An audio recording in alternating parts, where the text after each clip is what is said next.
PSG Fan TV, bonsoir à tous, chers abonnés, bonsoir à toi, Young Steph. Bonsoir. 36e journée de Ligue 1 Uber Eats, un déplacement au Roazhon Park face au Rennais.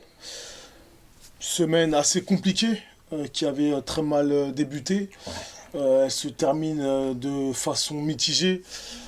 Course effrénée pour la première place. Pour obtenir ce fameux hexagone, les Lillois sont maintenant à 3 points. Donc match nul qu'on ressent comme une défaite ce soir. Ouais, clairement, comme une défaite, une possession en notre avantage, 12 tirs, 4 cadrés, une globalité, le match dans sa globalité, un contenu global, voilà, du match qui ressemble un petit peu à ce qu'on a beaucoup vu cette saison de la part du Paris Saint-Germain, de notre Paris Saint-Germain. Un contenu qui me frustre et qui nous frustre énormément.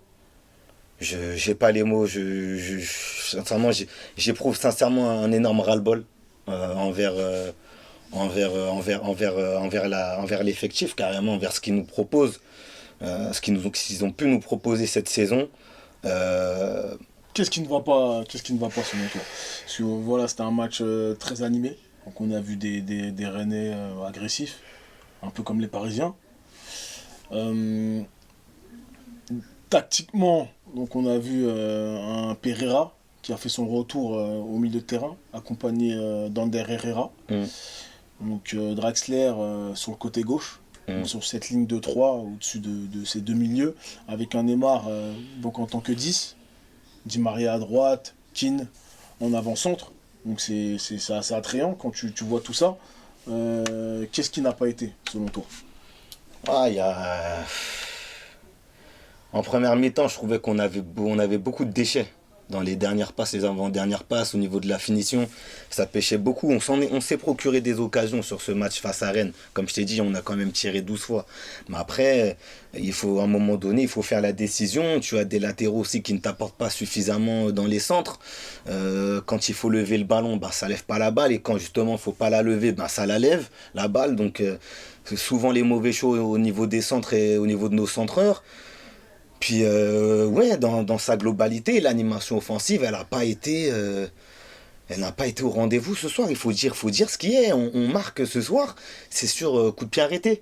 Tu me diras Rennes aussi, mais une équipe de la trempe du Paris Saint-Germain, avec l'effectif qu'a le Paris Saint-Germain, se doit de montrer, de faire beaucoup plus sur et pas que sur le match de Rennes, hein. J'insiste vraiment sur tout le long de la saison. On se devait de faire D'accord. beaucoup plus que ça. Mais ce soir, tout n'est pas acheté non plus. Ah ben, j'ai envie de tout jeter. Quand je vois le classement, j'ai envie de tout jeter, moi, Byron. Pour toi, le championnat est fait pour toi. Ouais, c'est pratiquement fait. Lille, Saint-Etienne, Angers, Lille. Tu vois sincèrement les Lillois se prendre les pieds dans le tapis. Et Saint-Etienne qui vient d'obtenir son maintien là en battant les rats.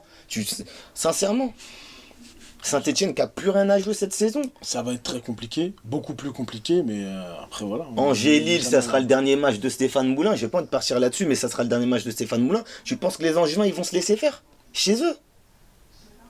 Non, c'est cuit. Pour moi, c'est cuit. Pour toi, le championnat est terminé. Pour moi, c'est cuit. Il faut peut-être se projeter déjà sur l'année prochaine. Et on a perdu beaucoup trop de matchs, aussi bien à la maison qu'à domicile, contre des concurrents directs et contre des adversaires qui étaient à notre portée. Parlons clairement. Donc voilà, c'est On a perdu un moment face donné. à Lille à domicile. On a perdu à Lille à domicile, c'est au début du mois d'avril. Ça, c'était vraiment la défaite de trop, je pense. Pas mal de faits de jeu également. Mais Ouais, on va pas y revenir. on a perdu à la maison contre Monaco, on a perdu à la maison contre les Rats, on a perdu à la maison contre Lyon. Ça fait beaucoup. Le seul match contre les concurrents directs qu'on a su remporter, parce que même à Lille, on fait 0-0, c'est que le seul match qu'on a pu remporter face à un concurrent direct, c'était le fameux 4-1 à Lyon. Mais sinon, cette saison, face aux gros, on n'a pas su exister, entre guillemets, on n'a pas su montrer qu'on était là, on n'a pas su défendre comme il se devait notre titre. Donc, on fera un bilan de saison à la fin de la saison. En tout cas, je veux pas jouer les alarmistes, hein, mais pour moi, ça sent pas bon en tout cas. Tu vois. Pour moi, ça sent pas bon. C'est clair que ça sent pas très bon, mais la compétition n'est pas terminée. Il reste encore 2 journées. On se rapproche de la ligne d'arrivée quand même. Il peut se passer des choses. Voilà. Il faut y croire jusqu'au bout, hein, tant que les joueurs, eux, y croient. En tout cas, on va terminer sur Neymar Junior, donc, qui prolonge au Paris Saint-Germain cette semaine. Donc c'est un peu la bonne nouvelle de la semaine. Comment as-tu trouvé sa prestation? Est-ce que tu penses que c'est un bon message en fait pour l'atteinte des objectifs du Paris Saint-Germain? Sa prestation ce soir, frérot, elle était un peu trop seule. Hein. Même si je trouve que par moments, il l'a un peu trop gardé. Mais je trouve qu'il a été un peu trop seul il était un peu trop seul devant. Je parle pas forcément de Moïse Kean à tout prix, mais je trouve que voilà, c'était quand même assez statique autour de lui. Je pense beaucoup au niveau du latéral gauche, je pense au niveau de ses milieux de terrain qui devaient faire les efforts pour venir l'aider, proposer des choses, se placer entre les lignes, vraiment se démarquer comme il fallait. Et j'ai trouvé Neymar un peu seul pour pouvoir faire la différence ce soir. Je dis pas non plus qu'il est dépendant de Kylian Mbappé, qui était absent ce soir, mais je trouve qu'il a été un peu trop seul pour pouvoir faire la décision. Et comme je t'ai dit, l'animation offensive, elle était très très brouillon ce soir. Donc on peut tout lui reprocher à Neymar Junior, mais il y a une chose qu'on peut pas lui reprocher, c'est le fait d'avoir envie, c'est le fait de se battre sur tous les ballons, c'est le fait d'aller au 1 contre 1 s'il faut, face à 1, 2, 3 défenseurs. Donc ça j'irai jamais lui reprocher ça. Donc voilà, je trouve qu'il a été un peu trop seul. Et quand t'as des mots-lassons, parce qu'aujourd'hui, il faut parler français, il faut dire les choses. Quand tu as des mots-lassons alignés dans le 11 qui l'épaule, si tu peux pas aller très bien loin, tu peux pas aller bien loin. Tu peux nous éclairer là sur... Colin Dagba, c'est bien la double confrontation contre Munich, mais quand t'es côté droit, qu'on a envie de jouer avec toi, on peut pas. Ander Herrera, c'est vrai qu'il restait sur 2, 3, 4 bons matchs. Mais là, ce soir, on a vu, il a baissé en régime, on a senti dans le milieu de terrain, il a moins pris le jeu à son compte. Et il y a beaucoup de choses, il y a beaucoup de facteurs à prendre en compte. Draxler, je l'ai trouvé intéressant. Draxler, j'ai trouvé intéressant, il a fallu nous récompenser d'un super beau but d'ailleurs. Il faut le dire, à la 56e, là, il a fait un bon petit truc.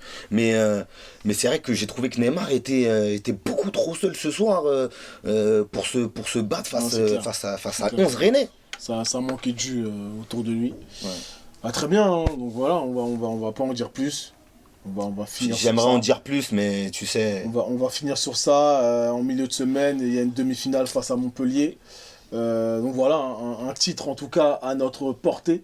Donc on est toujours maître de notre destin concernant ce titre. Bah si on est maître de notre destin, Byron, explique-moi pourquoi quand ça tourne pas en notre faveur, on arrive à se manger des cartons rouges. Peut-être nos auditeurs, nos internautes, ils arriveront à répondre à cette question. Mais en tout cas, voilà, c'est pas passé inaperçu et ça fait un paquet de temps que je le constate et ça fait même plusieurs saisons qu'au Paris Saint-Germain c'est comme ça. Il faudrait qu'à un moment donné, tout ce petit cirque cinéma de la part de nos joueurs s'arrête un petit peu, faut qu'ils gardent leur nerf, tu vois. Oui, mais là, l'arbitrage, je le trouve très rarement objectif face au Paris Saint-Germain. Donc voilà, les gens diront ce qu'ils voudront, mais je trouve que l'arbitrage est très souvent limite et ce soir pour moi il a été mauvais. Pour moi, il a été mauvais sur Kurzawa. Il a été mauvais, mais quand même, Attends, la chaussette, elle est trouée. On est en train de débattre. Est-ce que le joueur... Voilà, le joueur est sorti sur blessure peu de temps après. Mais qu'est-ce que vous voulez? Vous voulez que sa jambe soit tordue pour qu'on dise il y a faute? Je te jure. Non, il y avait pénalty, clairement. Donc voilà, il y a eu des semelles sur Neymar, jamais sifflé. À la fin, le geste sur Doku de Kipembe, Doku va très vite, donc c'est un joueur d'ailleurs qui a fait une belle prestation ce soir. Donc c'est spectaculaire. Donc du coup on croit qu'il y a un geste, mais tu vois que quand il fait ses tonneaux, tu le vois qu'il a pas mal. Tu le vois que voilà, il y a eu un contact, c'est un sport de contact, et puis sa cheville n'a pas tourné non plus. Jusqu'à preuve du contraire. Et voilà, mais je trouve que les arbitres s'emballent. Et voilà, mais de toute manière, on va pas... J'ai même envie de te dire, je crois que la faute où Layvin Kurzawa se blesse, il faut quand même le signaler, il se blesse ce soir, je crois qu'elle est même pas sifflée. Ça passe tout de suite au corner qui suit. Mais bref, exactement. Donc, voilà. Sale soirée pour nous. Exactement. Bonne soirée, à très bientôt. Ciao.